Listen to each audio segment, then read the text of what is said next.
We'll start, of course, with the champion chaser Altior, all ready to go, surely. Well, he's ready to go. I mean, on the Monday morning last year, he was on 3 legs. So you realise how everything has to go right between now and then. If he gets there in one piece, then obviously he has an outstanding chance. But he's in very good form at the moment. Bouvedere as well in the champion hurdle, surely got a great chance, but is this going to be the hardest champion hurdle that he's had? It's a better race than last year. I don't think he was at his best last year, so he got away with it. He'll have to be better. He's got a couple of girls to take on this year, and in Apples Jade and Lorena, and I do think they are probably the biggest threat to him. He has to give them £7, and it could be tough, but he's in good form.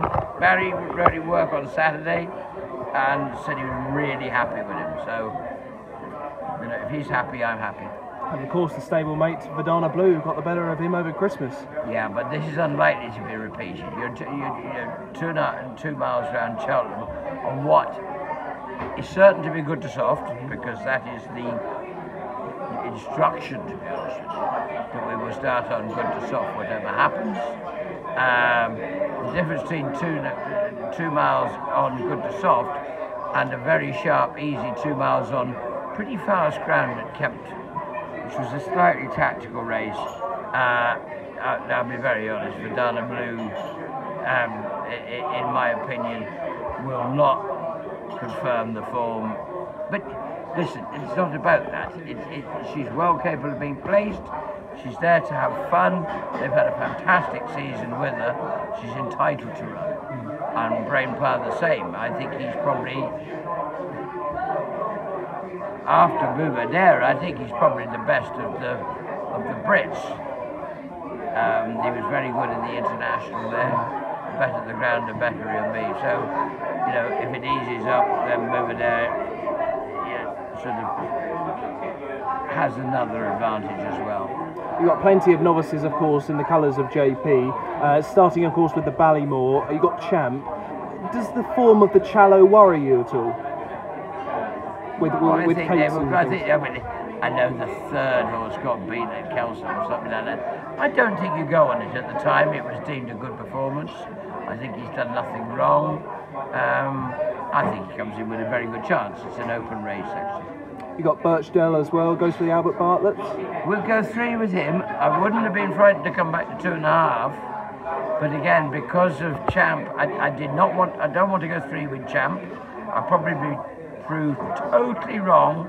In a year's time, you'll have Birchdale at 2.5, and Champ hopefully running in the goal, and then proving to be an out-and-out stayer. I don't know. I hope I've got it right. It's just the way the Champs raced through those last 2 races. I think it'd be easier for Birchdale, who lacks the experience, to come into 3 miles and therefore just take it half a stride slower.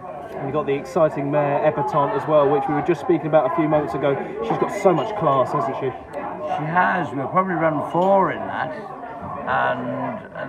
Well, not surprised, only because they're 4 good mares. I would admit she's probably if I could only keep 1, luckily I don't have to. Elusive Bell, I think, is a good finish. She got beaten the last time, probably shouldn't have done. And Lust for Glory, she won the other day very, very easily. And Daphne de Clos, who I've always thought the world of. She probably just hasn't quite got back to herself this year, but if she does, she will. Have to ask you about Santini, of course. Lots of news today. I know that you're away from the yard and things. It's very hard to say right now whether he would definitely run, but in terms of his build-up, you've obviously not been very happy with I'm never away from the yard. I just happened to be in church for an hour, and that is the hour that suddenly the world wants to go upside down. Now, listen, he had a gallop at Newbury yesterday. He lost a shoe. I mean, 1 in 20 horses probably, if you run them in soft ground, lose a shoe. He lost one in his racecourse gallop at Newbury yesterday, so he's got a poultice on his foot. Yeah, sure, he's probably a bit sore on it, He is a little bit.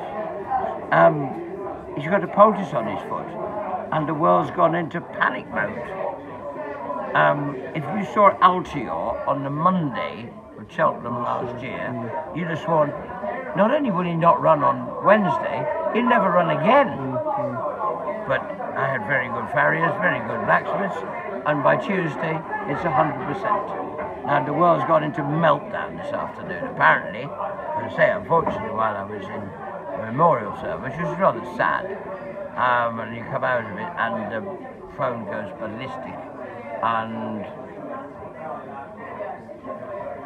it's, honestly, I have to say, the world is sad, because it all has to go out onto, why just let us not get on and do our job, instead of rumour mongering that goes around this world. It's crazy.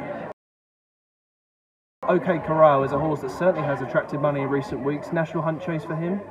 Definitely. We've never flinched. Although I'd say his performance at Warwick the last time nearly told you to bring him back in the trip and go for the RSA. But that's where Santini hopefully is going. And that still wouldn't make me flinch. I know JP's, we brought Derek O'Connor over to ride him in Warwick, so he got to know him purely because that's the race we're going to run him in.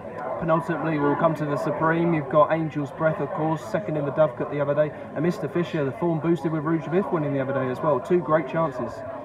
Yeah, I love Angel's Breath. I thought he did nothing wrong at Kempton except for get beaten, and he'd had hiccups. Look, we've had a funny old winter.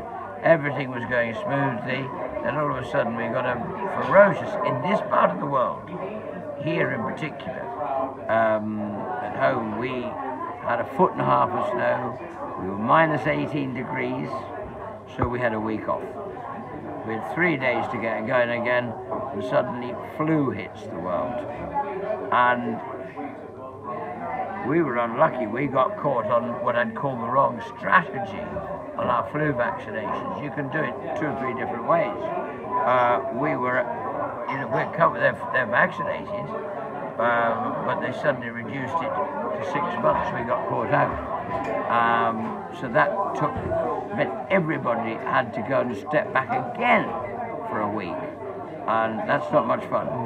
4 weeks, 3 weeks before Cheltenham. We haven't been helped. And Mike Bite, of course, Gold Cup. You've been lifting up the bonnet, turning a few things around. Do you think you've got him as best as you can get him? Yeah, good. I'm very, very pleased with him. So is Nico. He was great. Enjoyed himself at Newbury yesterday, and his work's been very good. I'm not telling you he's back to the, he kept his King George run was disappointing. We have to try and I hope we've pulled it round. Aside from Altior, what's your best selection of the week in terms of finishing in the winners' enclosure? We've got a lot of good chances, to be fair. I mean, I think we've got 6 favourites or something like that. I love Angel's Breath. I like Mr. Fisher. I think Epitanti is a sort of big chance. OK Corral, Santini, Birchdale. We're strong. Those are the, and even in the handicaps, we have a lot of very nice horses to run. We'll be on there'll be a big squad going there. We've got to have a lot of luck between now and then. That's the important thing. A lot of luck. And I mean, this is only, I was talking to somebody this afternoon as a blip, and Santini's got a sore foot. Well, he had a sore foot last night because he took his shoe off at Newbury, but you need an awful lot of luck to even get them there. Then you need a lot of luck in running. We actually, nobody's mentioned it. The reason I was at Cheltenham in the first place this morning, because we actually took Visa to Rock there to have a little practice on the cross country, and he enjoyed that. So I'm actually, that'll be fun.